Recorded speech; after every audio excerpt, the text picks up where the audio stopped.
ইসলামের দ্বিতীয় খলিফা হজরত ওমর ফারুক রাদিয়াল্লাহু তার শাসনামলে সর্বাধিক অঞ্চল মুসলমানেরা বিজয় করেছে। তার ইসলাম গ্রহণ মুসলমানদের শক্তিশালী করেছে। ইসলামের জন্য তার প্রতিটি পদক্ষেপ কল্যাণ বয়ে আনলেও প্রথম দিকে মক্কার অন্যান্য মুশরিকদের মতো তিনিও ছিলেন ইসলাম, মুসলমান ও মুহাম্মদ সাল্লাল্লাহু আলাইহি ওয়াসাল্লামের ঘোর বিরোধী। কেউ ইসলাম গ্রহণ করেছে শুনলে তার ওপর নির্যাতন চালাতেন তিনি। নির্যাতন চালাতে চালাতে ক্লান্ত হয়ে গেলে বিশ্রাম নিয়ে আবারও নির্যাতন শুরু করতেন। মুসলমানদের জন্য মূর্তিয়মান আতঙ্কের নাম হয়ে উঠেছিল ওমর নামটি। রাসূল একদিন দোয়া করলেন, হে আল্লাহ, ওমরা অথবা আবু জাহেলের মধ্যে কোনো একজনকে আপনি ইসলামের জন্য কবুল করুন। তাদের কোনো একজন ইসলাম গ্রহণ করলে মুসলমানদের শক্তি বৃদ্ধি পাবে। রাসূলের দোয়ার পরদিন ইসলামের প্রতি চরম বিদ্বেষ নিয়ে কুরাইশদের মজলিসে ওমর ঘোষণা করলেন, আজ আমি মুহাম্মদের কণ্ঠ স্তব্ধ করে দিব। তাকে স্তব্ধ করে দিলেই ইসলাম নামের ফিতনার মূলোৎপাটন হবে। তার ঘোষণায় কোরাইশেরা বেজায়ে খুশি হল।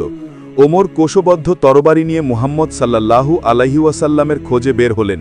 পথিমধ্যে সাদ ইবনে আবি ওয়াক্কাস রাদিয়াল্লাহু এর সঙ্গে দেখা হলো তার। সাদ ওমরের গন্তব্যের কথা জিজ্ঞেস করে জানতে পারলেন তিনি মুহাম্মদ সাল্লাল্লাহু আলাইহি ওয়াসাল্লামকে হত্যার উদ্দেশ্যে বের হয়েছেন। তিনি তাকে ফেরানোর উদ্দেশ্যে বললেন, মুহাম্মদকে পরে হত্যা করো, আগে তোমার বোনের খবর নাও। সেই তো ইসলাম গ্রহণ করেছে। ইসলাম তো এখন তোমার ঘরেই প্রবেশ করেছে, আর তুমি যাচ্ছ ইসলামের নবীকে হত্যা করতে। এ কথা শুনে ওমরের মেজাজ চরমে উঠে গেল। তিনি রাসূলের ঘরের পথ পরিবর্তন করে নিজ বোনের বাড়ির দিকে রওনা দিলেন। বোনের বাড়ির দরজায় গিয়ে শুনতে পেলেন তার বোন ফাতিমা ও বোনের স্বামী সাঈদ ইবনে যায়েদ রাদিয়াল্লাহুকে কোরআন শিক্ষা দিচ্ছেন। তারা ওমরের উপস্থিতি বুঝতে পেলে খাব্বাবকে লুকিয়ে রাখলেন। ওমর ঘরে ঢুকেই জিজ্ঞেস করলেন, তোমরা কি পড়ছিলে? এ কথা বলেই তিনি ভগ্নিপতিকে মারতে শুরু করলেন। তাকে রক্ষা করার জন্য বোন ফাতিমা এগিয়ে এলে জাপটাজাপটিতে তার মাথায় আঘাত লেগে রক্ত বের হতে শুরু করল। এই পরিস্থিতি ওমরের বোন প্রচণ্ড জেদ চেপে বলে বসলেন, হ্যাঁ, আমরা ইসলাম গ্রহণ করেছি, তোমার যা ইচ্ছা করো।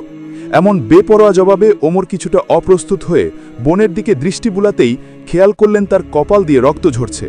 বোনের এমন অবস্থা দেখে তিনি কিছুটা শান্ত হয়ে জিজ্ঞেস করলেন, আচ্ছা তোমরা আমাকে বলো তো, তোমরা কি পড়ছিলে? ওমরকে শান্ত দেখে বোন আরও সাহসী হয়ে উঠে বললেন, এই বাণী পড়তে হলে তোমাকে গোসল করে পবিত্র হতে হবে। ওমর গোসল করে এলেন। তার ভেতর এমন পরিবর্তন দেখে খাব্বাব রাদিয়াল্লাহু আড়াল থেকে বেরিয়ে এসে বললেন, ওমর, তোমার ব্যাপারে গতকাল আল্লাহর রাসূল সাল্লাল্লাহু আলাইহি ওয়াসাল্লাম দোয়া করেছিলেন, আল্লাহ তার দোয়া কবুল করেছেন। এরপর খাব্বাব তাকে সূরা তহার প্রথম রুকু পর্যন্ত তিলাওয়াত শোনালেন। তিলাওয়াত শুনে তার চোখ দিয়ে অশ্রু ঝরতে শুরু করল। তিনি খাব্বাবকে দ্রুত তাকে নিয়ে মুহাম্মদ সাল্লাল্লাহু আলাইহি ওয়াসাল্লামের কাছে যাওয়ার অনুরোধ করলেন। খাব্বাব তাকে নিয়ে তাৎক্ষণিক দারুল আরকামের দিকে রওনা দিলেন। ওমরের হাতে তরবারি দেখে সাহাবীরা তাকে সেখানে প্রবেশের অনুমতি দিতে চাননি। তাদের শঙ্কা ছিল তিনি রাসূলের উপর কোনো হামলা করে বসেন কিনা, কিন্তু আল্লাহর রাসূল তাকে ভেতরে আসার অনুমতি দিলেন। ওমর যেই তরবারি হাতে রাসূলকে হত্যার জন্য বের হয়েছিলেন, সেই তরবারি রাসূলের পায়ের কাছে আত্মসমর্পণ করে ইসলাম গ্রহণ করলেন। ইসলাম গ্রহণের পর তিনি কাবা প্রাঙ্গণে গিয়ে প্রকাশ্যে নামাজ আদায় করেন। হজরত ওমর রাদিয়াল্লাহু এর ইসলাম গ্রহণের পর ইসলামী সংগঠনের শক্তি যথেষ্ট পরিমাণে বৃদ্ধি পেল। এতদিন মুসলমানরা প্রকাশ্যে ধর্মীয় কর্তব্য পালন করতে পারছিল না।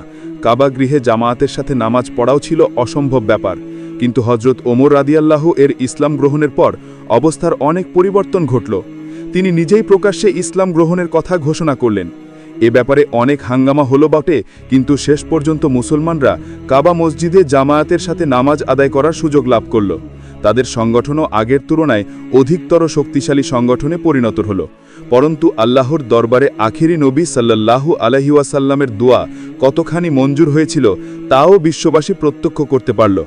দীর্ঘ 1400 বছর অতিক্রান্ত হবার পরও আজ ইতিহাস সাক্ষ্য দেয় যে আল্লাহ তাআলা হজরত ওমর রাদিয়াল্লাহু এর দ্বারা ইসলামকে যেই সম্মান ও মর্যাদা দান করেন তার দ্বিতীয় কোনো নজির নেই।